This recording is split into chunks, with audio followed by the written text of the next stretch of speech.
성령께서 인도하시는 길이라는 제목으로 말씀을 나누도록 하겠습니다.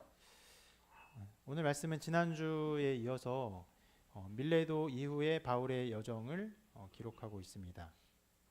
말씀 전체가 여러 지역을 지나가는 길에 대한 이야기로 채워져 있어요. 그런 여정의 이야기지만 실상 이 모든 말씀의 내용들은 우리 인생의 길을 어떻게 인도하시는지 이것들을 잘 보여주고 있습니다. 길에 대한 이야기이기 때문에 기본적으로 여러 지명이 나오면서 예루살렘을 향한 바울의 숨가쁜 여정을 보여주고 있습니다. 보면은 이제 고스, 로도, 바다라, 베니게, 두로, 돌레마이, 가이사랴, 예루살렘. 우리가 사도행전을 이제 계속 보면서 바울의 1차, 2차, 그리고 지금의 3차 전도 여행까지 보는데 이렇게 짧은 구절 안에 수많은 지명들이 한꺼번에 나온 때가 없었죠. 지도를 보면은 이 여정이 얼마나 더 급박했는지, 그리고 어떤 면에서는 이렇게 쉽지 않은 여정이었는지를 볼 수 있는데 지도가 이렇게 나와 있습니다. 우리가 지난주에 밀레도까지 봤죠. 여기 보시면 밀레도 위에 있습니다. 밀레도 있고, 그 다음에 고스, 로도스라고 해도 로도라고도 합니다. 로도스, 바다라, 그리고 건너가서 두로, 그 다음에 돌레마이, 가이사랴, 예루살렘. 대단하죠. 지난주에 보았던 여정은 저 위쪽 지방에서 이렇게 해안을 따라서 배를 타고 가는 여정이었는데, 물론 지금도 배를 타는 여정이지만 굉장히 먼 거리를 많은 지역을 쭉 이동하는 굉장히 급박한 여정을 가고 있었다는 것을 알 수 있습니다. 이렇게 많은 지역을 방문하면서 누가는 이 지역들에서 나타난 하나님의 특별한 역사, 특별히 성령의 인도하심을 중요하게 다루고 있어요. 성령께서 어떻게 하였다, 성령께서 어떻게 하였다, 이런 말들을 통해서 이 내용들을 보여주고 있거든요. 먼저 두로에서 7일 동안 머물게 됐는데, 자, 거기에 있었던 일을 이렇게 기록하고 있습니다. 같이 한번 읽어볼게요. 시작. 제자들을 찾아 거기서 이래를 머물더니 그 제자들이 성령의 감동으로 바울더러 예루살렘에 들어가지 말라 하더라. 성령의 감동으로 말하는 사람들이 있었는데 뭐라고 합니까? 예루살렘을 가지 말라. 실은 예루살렘에 거의 다 왔어요. 그렇게 멀지 않아요. 배를 타고 한참 가서 두로까지 갔으면 이렇게 멀지 않은 곳에 있는 것입니다. 그런데 거기서 성령의 감동으로 가지 말라, 이런 얘기를 들어요. 그리고 또 지나가서 가이사랴, 이제 거의 예루살렘에 어떻게 보면은 문턱에 다다랐죠. 가이사랴에서 전도자 빌립의 집에 머물렀는데, 그래서 아가보 선지자가 와서 예언한 것을 이렇게 기록합니다. 읽어볼게요. 시작. 아가보라 하는 한 선지자가 유대로부터 내려와 우리에게 와서 바울의 띠를 가져다가 자기 수족을 잡아매고 말하기를 성령이 말씀하시되 예루살렘에서 유대인들이 이같이 이 띠 임자를 결박하여 이방인의 손에 넘겨주리라 하거늘. 자, 아가보가 어떤 특별한 예언을 전합니다. 그리고 바울의 띠, 그러니까 이 띠의 임자가 예루살렘이 결박당할 것이다 예언을 하니까, 자, 그에 대해서 일행들이 이렇게 반응을 합니다. 계속 읽어볼게요. 시작. 우리가 그 말을 듣고 그곳 사람과 더불어 바울에게 예루살렘으로 올라가지 말라 권하니. 네, 이렇게 나와 있어요. 그러니까 성령의 어떠한 인도하심이 아가보를 통해 나왔고, 바울 일행이, 바울을 제외한 바울 다른 일행들이 바울에게 가지 말라, 예루살렘에 가지 말라, 이렇게 말리는 상황. 그러니까 성령께서 사람들을 감동하셔서 그들이 바울의 어떤 예루살렘을 향한 여정을 막는 내용들로 계속 채워져 있다는 것을 볼 수가 있습니다.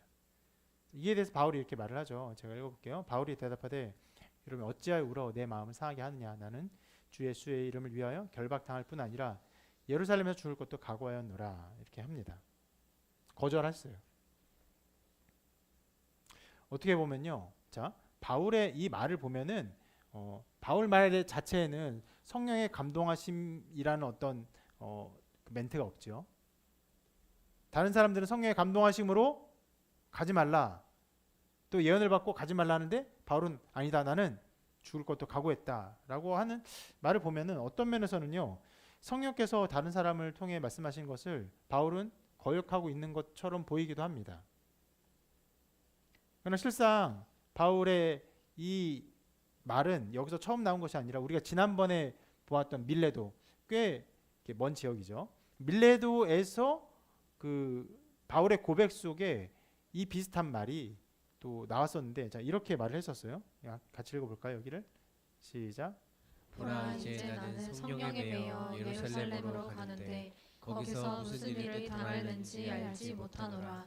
오직 성령이 각 성에서 내게 증언하여 결박과 환난이 나를 기다린다 하시나 내가 달려갈 길과 주 예수께 받은 사명 곧 하나님의 은혜의 복음을 증언하는 일을 마치려 하매는 나의 생명조차 조금도 귀한 것으로 여기지 아니하노라.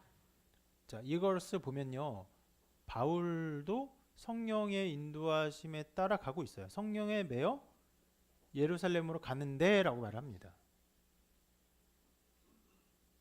그러면 성령께서 바울에게도 역사하셨고, 다른 사람들, 두로에 있는 다른 사람들에게도 역사하셨고, 가이사랴에서 아가보에게도 역사하셔서 다른 어떤 인도하심들을 보여주고 있습니다.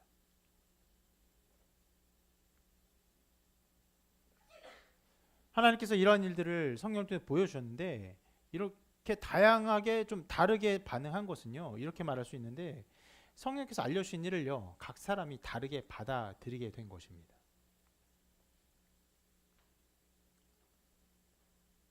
방금 본 것처럼 두로에서 만난 형제들은요, 기본적으로는 예언의 계시를 받고는 예루살렘에 들어가지 말라라고 아주 직접적으로 말을 합니다.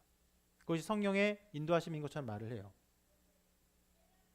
아까 본 것처럼 아가보는 굉장히 극적으로, 그러니까 이게 극적이 이제 말 그대로 어떤 연극과 같이 그 메시지를 보여주죠. 이렇게 했었어요. 바울의 일행도 그 두로의 사람들처럼 이렇게 받게 됐는데, 자, 바울의 띠를 가져다가 자기 수족을 잡아매면서 예루살렘에서 유대인들이 이 띠 임자를 결박하여 이방인의 손에 넘겨줄 것이라 라고 말을 해요.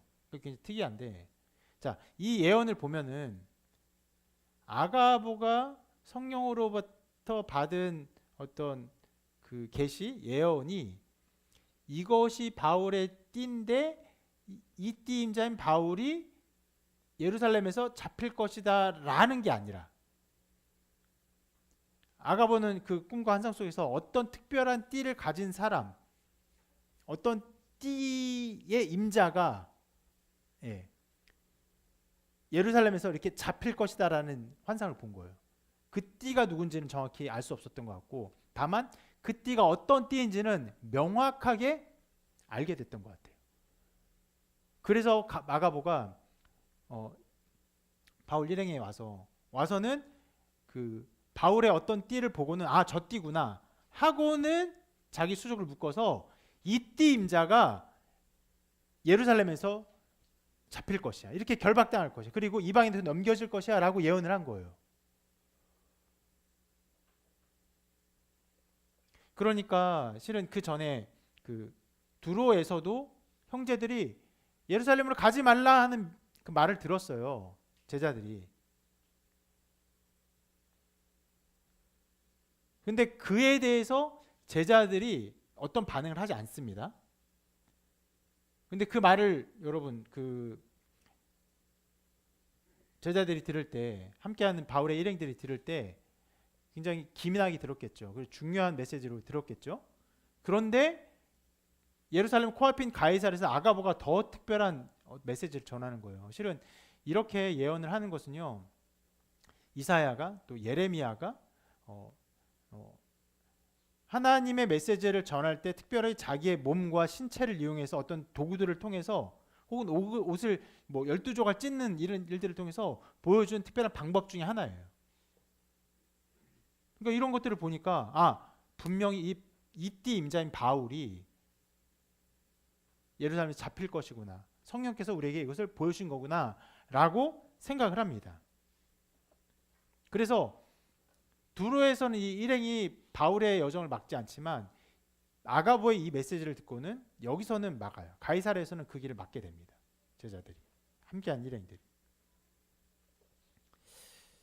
이것은 아가보라는 사람이 아주 특별한 존재이기 때문인 것도 한몫을 한 것 같아요. 사도행전 11장에 아가보가 한 번 또 나오거든요. 그때 이렇게 기록하고 있습니다. 그 중에 아가보라는 한 사람이 일어나 성령으로 말하되 천하의 큰 흉년이 들리라 하더니 글라우디오 때에 그렇게 되니라. 그러니까 그 당시에 어마어마한, 그러니까 대흉년, 국가의 어떤 큰 위기가 닥칠 만한 대흉년을 아가보가 예언을 하고 그 실제로 이루어집니다. 그것이 중요한 사건이기 때문에 실제로 이것 때문에 교회가 굉장히 어려워지고 그 어려워진 것 때문에 서로 연보를 하고 성금을 모아서 도와주는 이런 특별한 사역들도 나타납니다. 근데 그것이 굉장히 특별한 사역이기 때문에 아가보의 이름을 써놨거든요. 근데 그 아가보가 11장 이렇게 나왔다가 다시금 바울이 예루살렘을 가는 여정 코앞에서 다시 그들에게 와서 예언을 하는 거예요.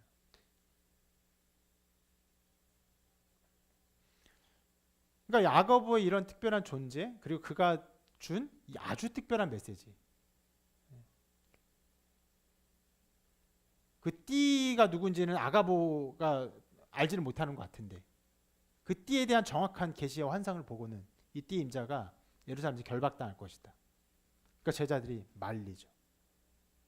이렇게 여러분, 자, 두로에서 어떤 제자들, 두로에서 있었던 사람들은 아주 본격적으로 말렸고, 그리고 함께한 일행들은 두로에서의 이야기를 듣고, 그리고 가이사랴에서의 예언을 듣고는 이 여정을 막았어요. 그렇게 성령의 메시지를 해석합니다.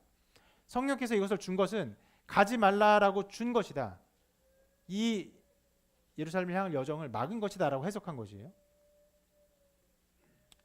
그 중간자적인 사람도 있어요. 이 말씀을 가지고 파악해 보면은 아가보 자신은요, 그 예언을 예루살렘을 가지 말라는 것으로 받지는 않은 것으로 보여요. 잘 보면은 아가보가 이렇게 하니까 가지 말라 이런 게 아니에요. 그냥 내가 이런 계시를 받았다. 그리고 이 계시는 이렇게 나타났다라고 전해줄 뿐이에요.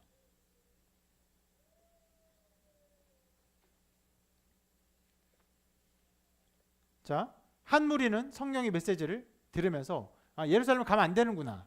아가보는 그냥 그 메시지를 전할 뿐이었고, 그리고 여기 정반대에 누가 있었죠? 바울이 있었죠. 바울은 어떻게 합니까? 아니다. 성령은 나를 예루살렘을 가라고 명하고 계신 것이다. 달라요. 굉장히 다릅니다. 여기에 성령의 계시에 대한 해석의 부딪힘이 있습니다.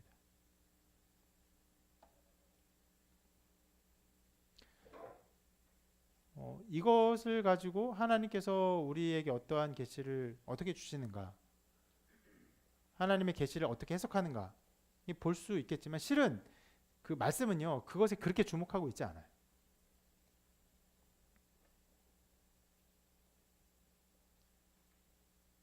결과적으로 어떻게 됩니까? 결과적으로 바울이 예루살렘을 가는 게 맞아요. 맞습니다. 가서 그 예루살렘으로 가서 결박당한 것 때문에 결국 어디까지 가게 됩니까? 그 당시에 전 세계라고 할 수 있는 로마의 중심부까지 가게 돼요. 그리고 로마의 중심부까지 가면서 바울이 자기의 신앙과 또 자기의 복음의 그 증거들을 다 쏟아내죠.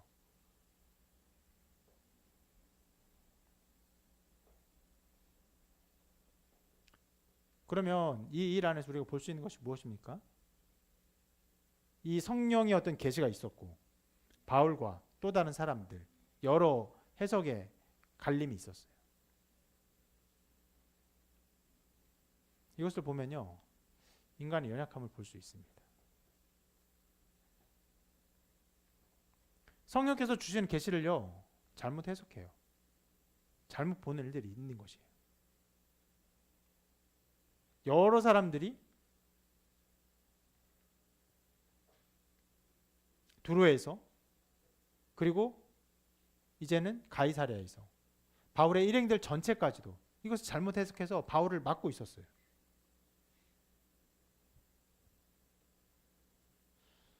이 모든 사람은요, 바울을 아끼고 사랑했던 사람들입니다. 이 사람들의 마음 안에 있었던 어떤 마음, 사랑의 마음들, 이것이 성령의 메시지를 오인하게 했어요. 성령께서는요, 바울이 그런 길을 가야 한다, 가서 그런 일들이 바울에게 일어날 것이다, 그리고 하나님이 그것을 통해서 일하실 것이다 라고 보여주셨는데, 다른 사람들은 바울에게 그런 일이 일어난다고 하니까 이건 하나님이 가지 말라고 주신 계시다, 하나님께서 막으신 것이다 라고 해석한 것이죠. 그럼 여러분, 자, 잘못 해석했어요? 그리고 중요한 어떤 바울의 여정을 이들이 막았어요? 이걸 볼 때 성령의 사역과 인도하심을 막을 뻔한 이 사람들의 그러니까 성령에 대한 해석, 그 메시지에 대한 해석, 이들의 태도, 이들의 마음, 이것을요 잘못된 것이라 말해야 할까?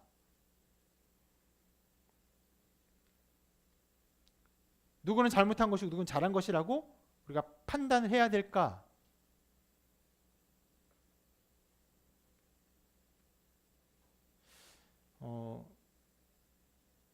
이것에 대한 대답은요, 어떤 면에서는 바울이 하고 있다라고 볼 수 있습니다. 바울이 이 모든 일, 실은 자기가 가는데, 성령에 매여서 가는데 계속 막잖아요. 나중에 코앞에서 가이사랴에서 일행들이 다 막잖아요. 그에 대한 바울의 이 대답 속에서 이 모든 것에 대한 해석의 실마리를 볼 수가 있습니다. 이렇게 대답하죠. 바울이 대답하되 여러분이 어찌하여 울어 내 마음을 상하게 하느냐? 나는 주의 이름을 위하여 결박당할 뿐 아니라 예루살렘에서 죽을 것도 각오하였노라. 여러분, 이 말씀을 보면요, 바울의 고백을 보면 바울이 자기의 길을 막은 사람들을 비난하고 있습니까? 그렇지 않죠. 가슴 아파하고 있어요. 그러니까 내 마음을 상하게 하느냐라는 해석이 조금은 나쁜 뜻으로 해석될 수 있지만, 실은 굉장히 그들의 눈물과 애통해하는 마음 속에서 바울도 아파하고 있는 것이. 너는 이들 성경을 왜 잘못 해석해서 내 길을 막냐, 이런 식으로 이렇게 옳고 그름으로 대적하고 있지 않아요. 그들의 눈물과 그 손내밈에서 아파하며, 그럼에도 불구하고 자기의 가야 할 길을 신앙으로 고백하고 있을 뿐인 것이죠.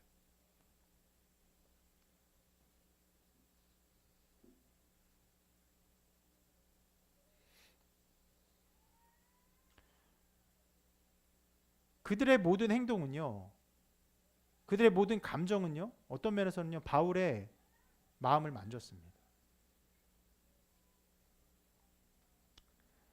실은 이 부분이 이 말씀 전체에서 보여주고 있는 굉장히 중요한 부분이에요. 성령의 해석이 있고 성령의 인도하심이 있고, 그래서 어떻게 해석하느냐, 옳고 그름 어떻게 따지느냐를 하는 것이 아니라 그들의 아픔과 눈물과 애달은 마음 가운데 바울도 힘들어하고 애통해하고 아파하는 이런 상황들을 우리에게 보여주고 있는 것이에요.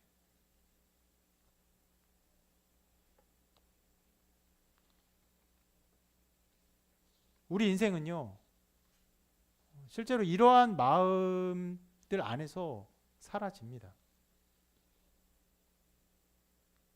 어떤 마음입니까? 바울을 향해서 어떤 마음을 보여줬어요, 사람들이? 아끼는 마음, 슬퍼하는 마음, 애통해하는 마음. 우리는요, 그런 마음들 안에서 살아가요. 서로 격려하는 마음, 위로하는 마음, 그의 고통을 괴로워하고 그의 죽음을 두려워하고. 하나님 우리도 그렇게 살게 하셨습니다. 그래서 실은 오늘 말씀이요, 여러분 아까 보여드린 것처럼 굉장히 많은 지역을 빠르게 막 지나가고 있잖아요. 이렇게까지 짧은 구절 안에 이 수많은 지역들을 이렇게 기록한 게 맞나 싶을 정도로 빠르게 많은 지역을 거론하고 있는데, 그 급박한 기록 속에서 중요하게 다루고 있는 것이 뭐냐면은 실은 이 여정 속에 나타난 이러한 마음의 형태들, 마음의 상태. 어떤 마음의 상태? 서로 마음을 나누고 교감하고 사랑하고 위로하고 격려하며 슬퍼했던 마음의 상태들을 계속 보여주고 있어요.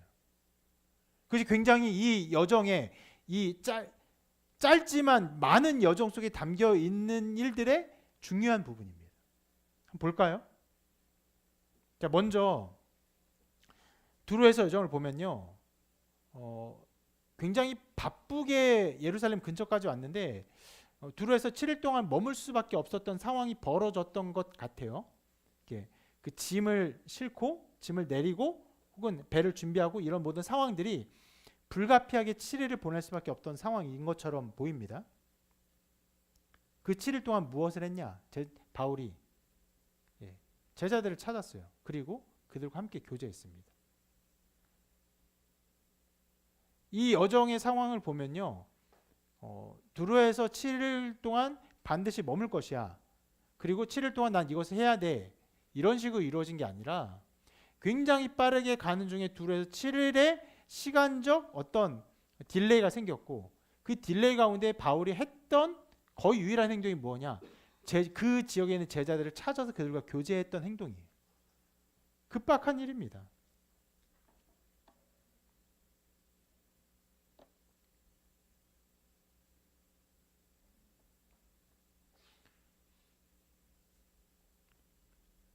실은 이 제자들이 아까 말했던 것처럼 성령의 감동으로 바울의 여정을 막았죠. 그것을 중요하게 다루고 있는데 실은 말씀을 보면요, 이들이 성령의 감동으로 바울의 여정을 막은 것을 중요하게 다룰 뿐 아니라 그럼에도 불구하고 이들과 교통하며 교제함으로 말미암아 이들의 헤어짐 자체에 여러 가지 감정이 담겨 있다는 것도 중요하게 다루고 있어요. 이렇게 그 헤어짐을 기록하고 있습니다. 같이 한번 읽어볼게요. 시작. 이 여러 날을 지낸 후 우리가 떠나갈새 그들이 다 그 처자와 함께 성문 밖까지 전송하거늘 우리가 바닷가에서 무릎을 꿇어 기도하고 서로 작별한 후 우리는 배에 오르고 그들은 집으로 돌아가니라. 어떻습니까, 여러분? 여기에 담겨 있는 어떤 감정들이 느껴집니까? 실은 그 전에 있었던 기록은요, 성령의 감동으로 예루살렘을 가지 말라 했다라는 어떤 메시지에 대한 특별한 성령의 사역들을 기록했어요. 실은 그런 메시지를 보면은 우리하고는 굉장히 거리가 멀죠. 여러분, 교회에서 어떤 사역을 할 때 목사님, 성령께서 저에게 목사님 그 길로 가지 말라고 말씀하십니다. 이런 말을 여러분들이 평생에 정말 한 번이라도 할 수 있는 때가 있을까요? 그렇게 분명하게 말할 수 있는 때가? 그러니까 굉장히 거리가 먼 일입니다. 잘 나타나지 않는 사역이에요. 그래서 그것이 굉장히 주목돼요. 중요한 메시지이긴 합니다.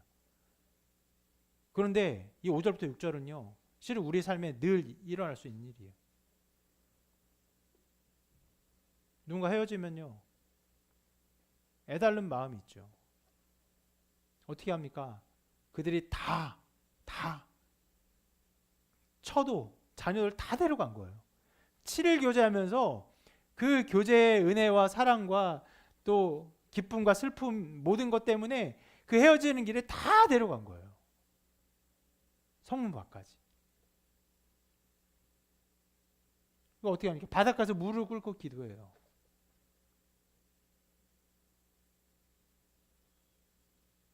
그래서 작별했죠. 이 6절도 사실 어떻게 보면 굉장히 불필요한 구절입니다. 서로 작별했다 하면 되지. 서로 작별하고 우리는 배에 오르고 그들은 집으로 돌아가. 너무나 당연한 거 아니에요? 왜 기록합니까? 자기들은 배에 오르고 그 많은 처자들과 사람들이 그렇게 떠나가는 모습 자체가 마음 아픈 거죠.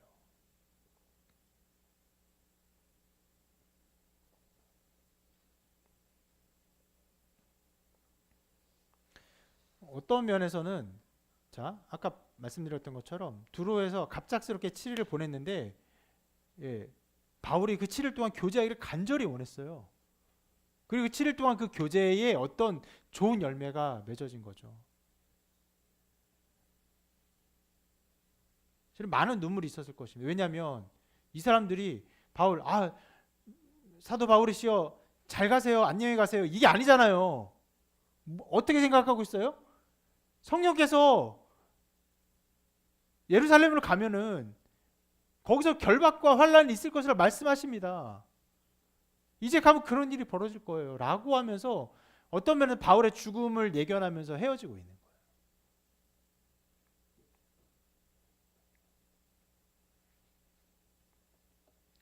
실은 이런 내용들을 이렇게 보지 않으면 아까 말씀드린 것처럼 성령의 어떠한 역사하심들의 특별함 속에서 놓칠 수 있는 내용들입니다. 그러나 말씀 그것들을 우리에게 분명히 보여주고 있어요. 강조하고 있습니다. 그뿐 아니라 자, 여기를 떠나서 돌레마이로 갑니다. 거기서의 상황을 이렇게 기록하고 있습니다. 같이 읽어볼까요? 시작. 두로를 떠나 항해를 다 마치고 돌레마에 이르러 형제들에게 안부를 묻고 그들과 함께 하루를 있다가. 여기서는 얼마 있었어요? 하루.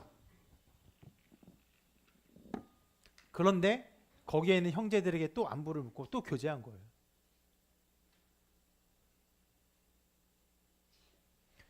여러분, 이 숨가쁜 여정을 생각해 볼 때, 그리고 그 당시에 교통의 어떤 혹은 통신의 불편함들을 생각해 볼 때, 그 하루만 있었던 곳에서 그들과 교제할 수 있는 일은 실은 거의 불가능한 일입니다.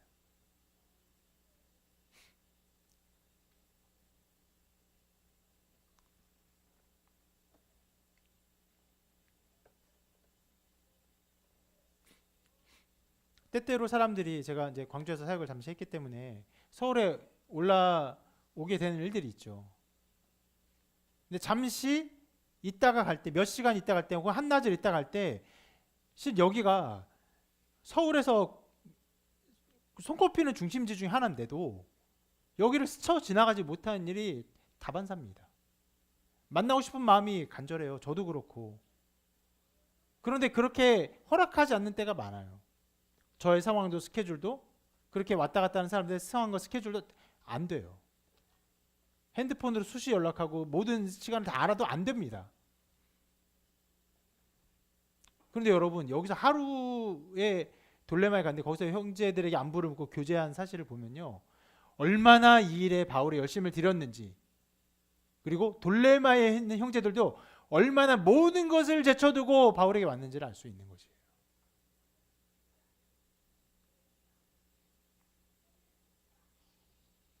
자, 그리고 여기를 떠나서 가이사랴로 갑니다. 이제 코앞에 가죠. 전도자 빌립에 갔는데 아까 말한 것처럼 아가보의 예언을 들었어요. 그리고 그 말을 듣고 제자들이 반응할 때 그 반응의 상태를 이렇게 기록하고 있습니다. 한번 읽어볼게요. 시작. 우리가 그 말을 듣고 그곳 사람들과 더불어 바울에게 예루살렘으로 올라가지 말라 권하니 바울이 대답하되 여러분이 어찌하여 울어 내 마음을 상하게 하느냐. 나는 주 예수의 이름을 위하여 결박당할 뿐 아니라 예루살렘에서 죽을 것도 각오하였노라 하니 그가 권함을 받지 아니하므로 우리가 주의 뜻대로 이루어지이다 하고 그쳤노라. 자, 여기 보면은 이 안에도 그곳 사람들과 이 바울과 바울의 일행들이 얼마나 교제했는지에 대한 것들이 살짝 숨겨져 있는데, 자, 아가보의 특별한 메시지를 듣고는 바울 일행이 이제까지는 잠잠하고 있다가 이제 가이사랴에서 바울에게 그 길을 막고 있어요. 그런데 바울 일행만 막은 것이 아니라 보면 이렇게 말하고 있어요. 그곳 사람들과 더불어.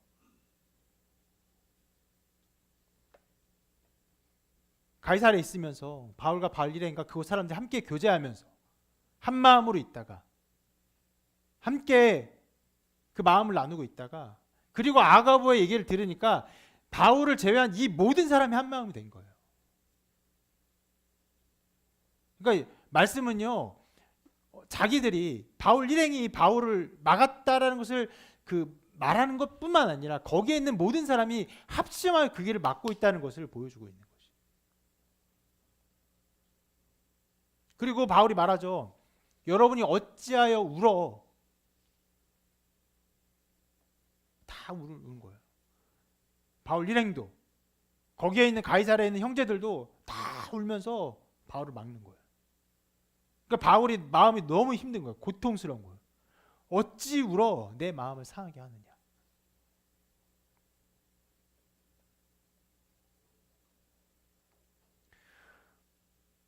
그들이 가이사랴에 도착해서 여러 가지 말을 했을 거예요.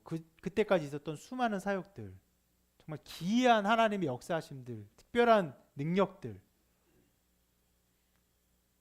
어쩌면은 우리가 보았던 에베소에서 있었던 크다 에베소 사람이 아데미아의 그 사람들이 2시간 동안 외쳤던 그 기이한 일들, 그런 것도 다 얘기했겠죠. 그런 많은 얘기를 하면서 함께 교제하면서 하나님의 은혜와 사랑을 나누고 있었어요. 그러다가 아가보가 예언을 하라니까 이 아가보의 예언 속에서 이 모든 사람이 한 마음이 돼서 바울을 막는 것이죠. 울면서.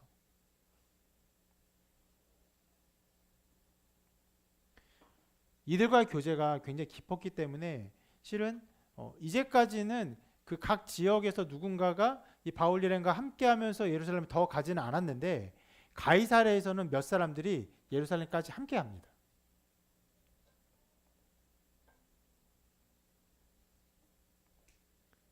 그리고 예루살렘에서 도착해서도 마찬가지. 오늘은 이 본문을 읽지 않았는데 17절에 이렇게 기록하고 있습니다.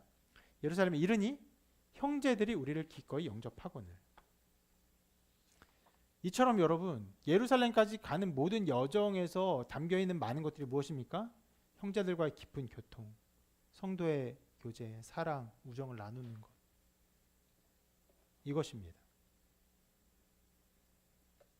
이것 안에서 바울의 여정들이 채워졌고 하나님은요 우리를요 그러한 교제와 사랑과 교통 속에서 살도록 우리를 부르셨어요.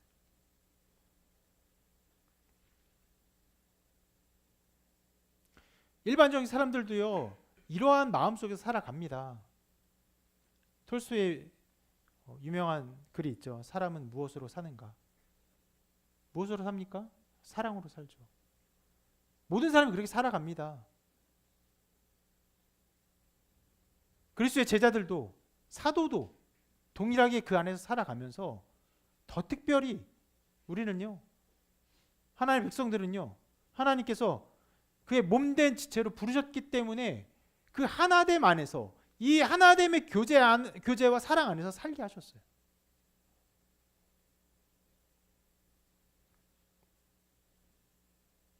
그래서 우리는요 이런 말씀들을 보면서 성도의 교제와 우정과 사랑의 나눔과 이 교통함이 얼마나 소중한가, 우리는 얼마나 이 안에서 살아야 하는가를 생각해야 합니다. 이렇게도 말할 수 있어요. 이런 교제가 없이는요 우리는 살아갈 수 없는 존재예요. 감상적인 말입니까? 아니요, 도리어 신학적인 말이에요. 그리스도의 머리로 하는 몸된 지체로 부르셨어요. 한 부분이에요. 한 부분인데 이 교통함이 없이 우리가 어떻게 존재합니까? 긴밀한 피를 나누는 이 교통함 없이 우리가 어떻게 존재해요? 난 홀로 떨어져 존재할 수 있어. 홀로 살아갑니다. 어떻게 됩니까? 여러분, 훌륭한 기능한 손이 혼자 떨어져 있으면 어떻게 됩니까? 곧 죽는 거예요. 아무 생명력이 없어요. 죽어요. 반드시 죽어요. 성경이 있고 나는 성경을 믿고 예수님 믿어. 그럼 이 성경 속에 나는 믿음 할 수 있어. 방송에도 얼마나 우리도 방송으로 예배를 이렇게 볼 수 있게 하고 있지만 얼마나 말씀을 들을 수 있습니까? 실은 저보다도 더 큰 교회, 유명한 목사님들, 어떤 면에서 더 좋은 설교를 할 수 있는 것들도 쉽게 접할 수 있어요. 그걸 들으면서 혼자 신앙생활 할 수 있다고 생각하지만 그럴 수 없습니다. 불가능한 일이에요.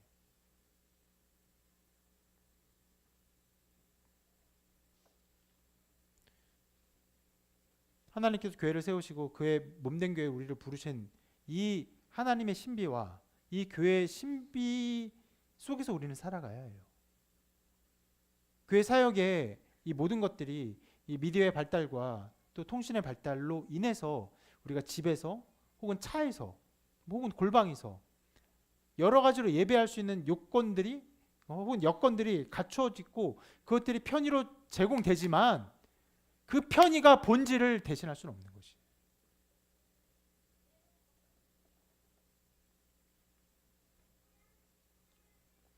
그래서 바울은요, 에베소 교회 편지를 하면서 이렇게 중요하게 명령합니다. 그리스도를 경외함으로 피차 복종하라. 이것은 우리의 생명과도 관계된 일이에요. 서로 복종하는 것. 우리의 몸의 지체 한 부분이 자기 혼자 살기 위해서 옆에 있는 기관에 복종하지 않게 되면 어떻게 됩니까? 생각할 수 없는 일인데. 이렇게 움직이고 싶은데 이렇게 움직여서 얘는 안 움직여요. 그런 기능 이상이 나타나면 어떻게 됩니까?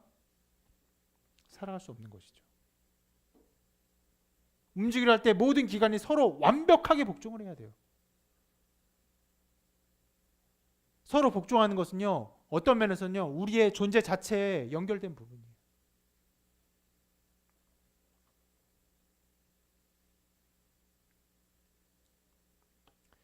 우리는 그렇게 서로 복종하며 섬기며 이 섬김과 복종 안에서 사랑과 우정과 교통함 속에 살아야 하는 것입니다.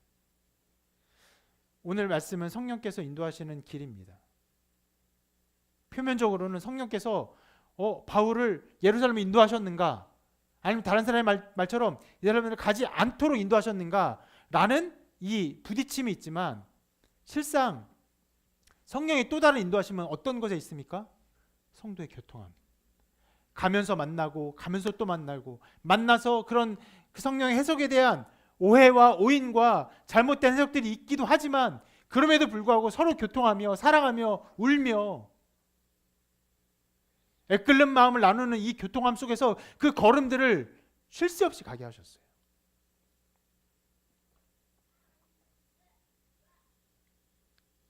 하나님께서 그의 몸된 교회로 우리를 부르시고 이 교통함 가운데 우리를 살게 하셨고, 특별히 바울을 이 교회의 몸된 지체로서 사랑과 은혜 속에서 이 걸음을 걸어가게 하셨다는 것을 잊지 않아야 합니다.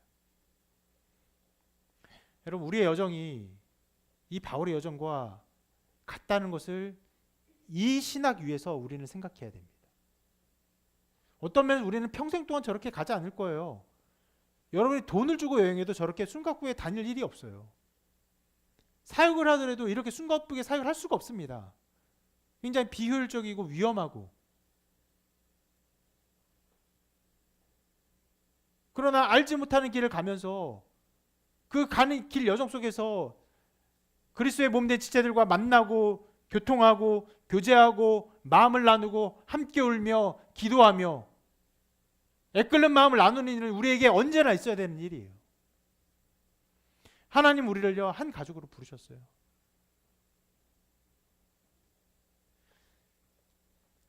서로를 위해 희생하고 섬기게 하셨습니다.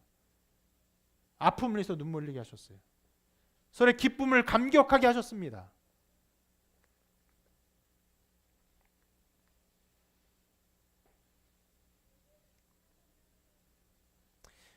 때로는요, 교회 안에 있는 지체들이 하나님의 뜻을 오해할 수 있죠. 오늘 말씀에 나온 것처럼 얼마나 크게 성령의 인도하심을 극단적으로 반대로 해석했습니까? 그럴 수 있어요. 우린 연약해요. 하나님의 뜻을 잘 모를 때가 있어요. 여러분이 모를 때도 있고 실은 제가 모를 때도 있을 거예요. 그럼에도 불구하고 변하지 않는 것은요, 그리스도의 몸된 지체로서 우리가 한 사랑 안에서 살게 하셨다는 것입니다. 바울의 여정도 그것을 보여주고 있어요. 다른 의견 때문에 비판하고 싸우고 다투고 하는 것이 아니라, 그럼에도 불구하고 사랑하고 교통하는 교제 속에서 슬퍼하며 애통하게 하셨습니다.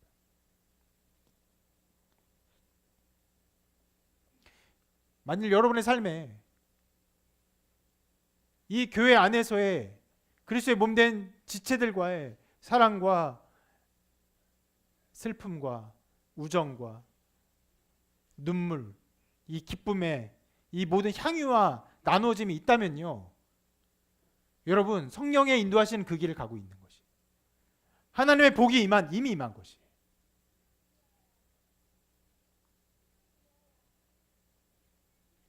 근데 그 반대로 만일 이러한 성도의 교제가 여러분 삶에 나타나고 있지 않다면 오늘 말씀이 보여주는 실은 또 다른 매우 중요한 부분을 살펴보아야 합니다. 그것은 바울의 고백에 잘 나와 있는데 바울이 이렇게 고백했죠. 나는 주 예수의 이름을 위하여 결박당할 뿐 아니라 예루살렘에서 죽을 것도 각오하였노라. 주 예수의 이름을 위해서 자기의 삶을 바치는 거예요. 자기 생명을 바치는 것이. 이것이 지금 바울의 고백입니다. 이것이 어떤 면에서 오늘 메시지 전체에서 가장 중요한 핵심의 메시지를 할 수 있는데 실은요. 오늘 말씀에 나온 여러 사람도요. 같은 고백 속에서 살아왔어요. 그것들이 말씀 여러 곳에 감추어져 있습니다. 먼저 한 사람을 봅시다. 바로 빌립인데요. 8절에 빌립을 이렇게 소개하고 있습니다. 같이 읽어볼게요. 시작. 이튿날 떠나 가이사랴에 이르러 7 집사 중 하나인 전도자 빌립의 집에 들어가서 머무르니라. 자, 독자들이 잘 알 수 있도록 소개하고 있죠. 7 집사 중에 하나다. 어떤 사람입니까? 교회 안에 헬라파 과부들 그리고 유대 과부들을 제대로 잘 섬기지 못하는 일이 일어나자 세우죠. 7명의 집사를 세웁니다. 사도행전 6장의 이야기예요. 그때 세워진 집사가 바로 이 빌립이에요. 그래서 7 집사 중 하나인 빌립이라고 합니다. 근데 실은 이 사람이 그 교회에서 집사로 세워져서 집사 일을 감당할 뿐 아니라 나중에 전도자의 일을 감당하는 것을 우리가 함께 살펴보았습니다. 어디에서 그 일을 했냐면 바로 사마리아 지방에서 했었어요. 그뿐 아니라 그 사마리아 지방에서 전도한 것 이후에 곧장 에티오피아 여왕의 국고를 맡은 관리인 네시,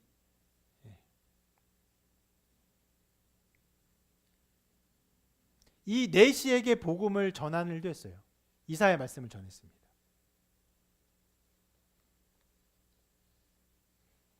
이것이 여러분 교회가 핍박을 당하고 교회가 흩어지는 중에서 교회가 어떻게 여러 지역에 복음이 전해지는가를 말하면서 굉장히 중요한 사마리 지방 그리고 에티오피아 지방 이방 지역에까지 복음이 전해지는 한 걸음으로서 중요한 부분이라고 우리가 함께 나누었습니다. 나누었는데 이 빌립의 사역이 꽤 길게 나왔어요. 거기서 나왔는데 그 길게 기록하는 그 여정의 끝에서 이렇게 기록하고 있어요. 뭐라고 하냐면 주의 영에 이끌려 성령에 이끌려 여러 성을 지나 가이사랴에 도착했다라고 말을 해요. 그리고 가이사랴에 도착한 빌립이 지금 다시 바울의 여정 속에서 가이사랴에 왔을 때 그 바울이 가이사랴에 있는 빌립의 집에 가게 되는 것입니다. 이때로부터 바울이 이 3차 전도여행을 마치고 가이사랴에 왔을 때까지 시간이 대략 20년이라고 추정을 합니다. 그럼 무엇을 한 거예요? 20년 동안 가이사랴에서 복음을 전한 것이에요.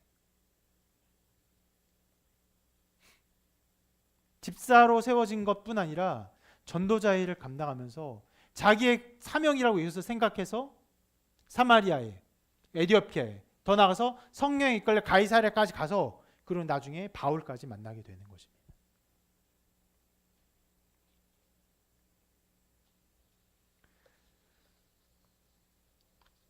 감추어져 있지만 빌립의 20년간의 여정이 여기에 담겨 있는 것이에요. 복음을 위해서 살았던 빌립의 삶이 여기서 바울과의 만남 속에서 또 다른 열매를 맺고 있는 것입니다. 그리고 이 빌립을 소개한 이후에 곧바로 이런 글을 또 덧붙여요. 같이 한번 읽어볼까요? 시작. 그에게 딸 넷이 있으니 처녀로 예언하는 자라. 이렇게 쓰고는요 아무 말도 없어요. 실은 예언하는 사람이었으면은 바울에 대해서 이 여자들이 이 딸들이 어떻게 예언했을까 싶은 생각도 있는데 그것도 아무 말도 없어요. 왜 이렇게 했을까요? 기본적으로는요. 이 네 딸이요. 그 당시에 예언하는 사람으로서 유명세를 타고 있었어요. 그런데 이들의 이러한 유명세는요. 그때만 실은 있었던 것이 아니라 그 이후에도 계속적으로 사람들에게 알려지고 또 사역적으로 유명하게 전해져서 이 네 명 중에 일부는요. 나이가 늙을 때까지 이제 90세가 넘을 때까지 생존해서 교회의 초대 역사를 알려주는 사람으로서 크게 존경을 받습니다. 초대교회 교부들에게 그들의 역사가들에게 이들의 사역과 헌신과 이들의 어떤 일들이 아주 중요한 자료로 여김을 받아요. 그렇기 물론 이 뒤의 일을 지금 누가가 알고 기록한 것은 아니고 그러한 열매를 맺기 전에도 이미 이 사람들은 예언하는 자로서 사람들에게 널리 인정을 받았고 어떤 면에서는 누가도 이 모든 것을 기록하거나 어떤 자료를 취합하거나 하는 데 있어서 이 딸들의 도움을 받았기 때문에 이 사람들 소개한 것이 아닐까 생각이 되고 있어요.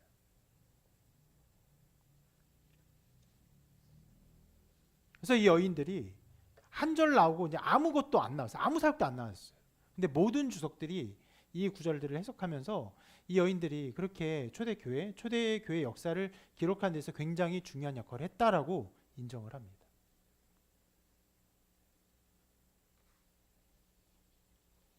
여인들도 자기의 삶을 살았어요. 몇 살까지요? 아까 말한 것처럼 90세가 넘도록 예언을 하면서 그 역사를 기록하면서 그리고 오늘 예언한 중요한 사람 있죠. 아가보도 마찬가지입니다. 아까 말한 것처럼 예전에도 예언 해석을 합니다. 그리고 지금도 아주 중요한 때에 나와서 바울의 여정 속에서 예언 해석을 해요.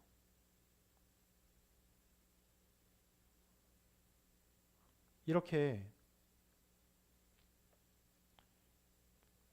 오늘 말씀을 보면 여러 사람들이 나와요. 여러 사람이 등장하지만 이 사람들이 다 어떤 사람들입니까? 주 예수의 이름을 위해서 자기의 삶을 바친 사람들이.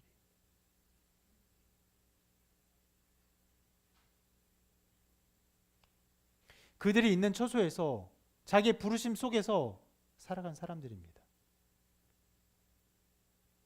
사명을 감당하고 있었어요. 그리고 바울은 그들을 만나면서 깊이 교제했던 것입니다.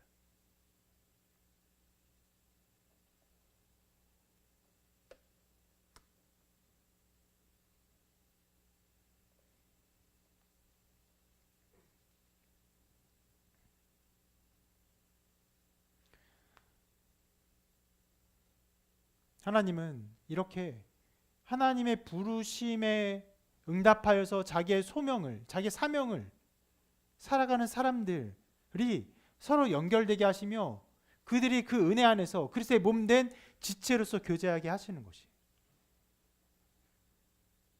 어떤 면에서 너무나 당연한 것입니다. 그리스도께 속한 자, 그리스도를 머리로 하는 그의 지체들만이 이 교제에 참여할 수 있는 것이에요. 그리스도를 머리로 하지 않아요. 그리스도를 나의 구주로 고집하지 않습니다.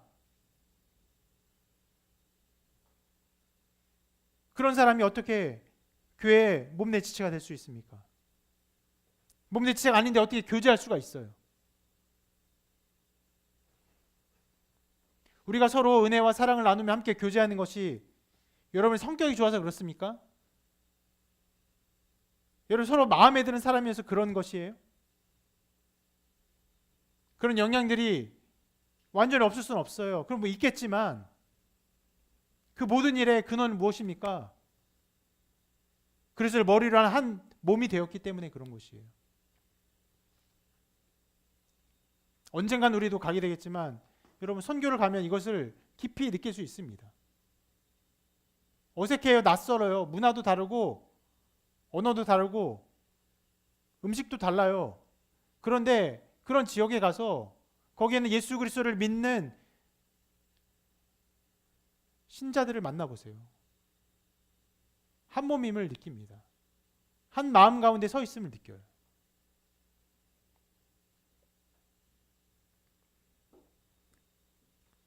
하나님은 이 모든 말씀을 통해서요, 바울이 예루살렘에 갔다는 것을 보여줄 뿐만 아니라 무엇을 보여줍니까? 각 사람을 부르시고 각자가 자기 삶에서 온전한 믿음을 드리기를 요구하고 계신 거예요. 빌립이 있다, 딸들이 있다, 또 다른 제자들이 있다, 아가보가 있다, 바울이 있다. 너는 어떻게 할 것이냐? 우리가 바울처럼 잡혀가서 끌려가서 뭐 예언을 보고 혹은 로마까지 가면서 증언하는 일은 없을 수 있어요. 없을 것이에요. 대체로 없을 것이에요. 그러나 여러분 각 사람이 맡겨진 사명을 끝까지 감당하면서 그러면서 그리스도의 안에 어떤 성도들과 교제하며 교통하며 그들의 여러분의 삶을 내어주고 여러분의 집을 내어주고 여러분의 가진 것을 내어주고 여러분의 마음과 사랑을 내어주는 일들은요 여러 모양으로 충만히 있어야만 하는 것입니다. 그리고 그러한 교통과 은혜 속에서 교회는 성장하며 사역들이 이루어지는 것이에요. 실상 바울의 이 여정 속에서 여러분 이 만나는 사람들 실은 안 만나도 괜찮아요. 중요한 게 무엇입니까? 결국 바울이 예루살렘에 가는 것이에요. 교제 안 해도 돼요. 그들의 말 안 들었어도 괜찮아요. 그다지 중요하지 않아요. 별일도 없었어요. 그러나 다니면서 바울은 계속 교제하기를 원했어요. 그 바쁜 와중에서. 각 사람들은 바울의 요청에 다 응답했어요.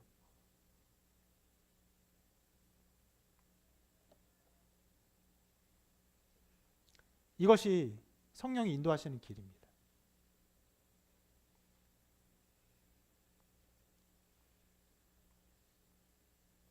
하나님의 부르심 안에 우리가 응답하고 우리의 삶을 드리면은 우리는 그리스도의 이 몸된 지체로서의 교통함과 교제함을 누리고 하나님 나라를 이루어가는 이 걸음을 걸어가게 될 것입니다. 주님께서 그래서 이렇게 말씀하셨습니다. 누구든지 자기 십자가를 지고 나를 따르지 않는 자도 능히 내 제자가 되지 못하리라. 우리가 져야 될 십자가가 있어요. 바울은 예루살렘에 가서 결박과 환난을 당하는 것이 자기 십자가였어요. 빌립의 딸들은 무엇입니까? 계속 예언하는 것이었어요. 초대교회의 여러 가지 일들을 섬기는 것이었어요. 빌립은 전도하는 것이었어요. 그래서 집사가 아니라 나중에 어떻게 부릅니까? 전도자라고 불려요. 아가보는 어떤 일 합니까? 예언하는 것이었어요. 자기 십자가를 져야 합니다. 그럼 어떻게 됩니까? 그리스도의 제자가 돼요. 이게 무슨 말이에요? 그리스도의 제자가 되는 건 그리스도의 몸된 지체가 된다는 거예요. 다시 말합시다. 그럼 자기 십자가를 지면 어떻게 된다는 겁니까? 그리스도의 몸된 지체가 되지 못해요. 그럴 수 없습니다.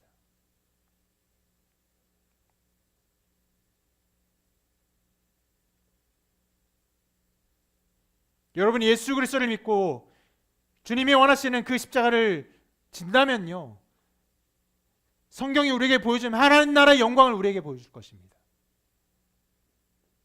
우리 인생의 어떠한 목표를 향해서 무언가를 이루고 살다가 그리고는 죽어버리는 험한 인생이 아니라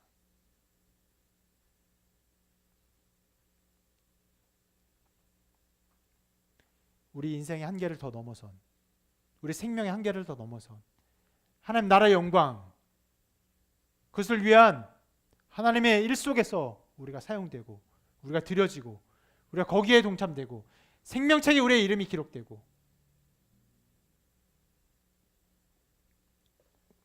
그런 일들이 일어날 것입니다. 성경은 우리에게 보여주는 것이, 사도행전 우리에게 그 영광을, 하나님 나라의 위대한 것들을 보여주고 있는 것이. 그리고 계속 요청합니다. 누구든지 자기 십자가를 지고 나를 따르지 않는 자도 능히 내 제자가 되지 못하리라.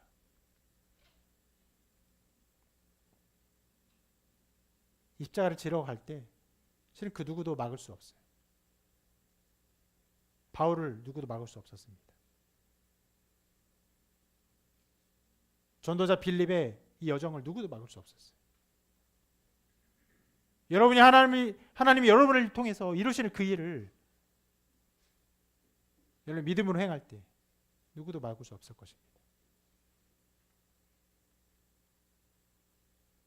그리고 그 길을 행할 때 여러분 홀로 두지 아니하시고 몸 대체들과 사랑과 은혜의 교제 가운데 살게 하실 것입니다. 이것이 복된 삶이에요. 이것이 우리에게 주신 하나님의 나라입니다. 이 하나님 나라에 거하며 영광의 삶을 사는 여러분 되시기를 주님의 이름으로 축원합니다.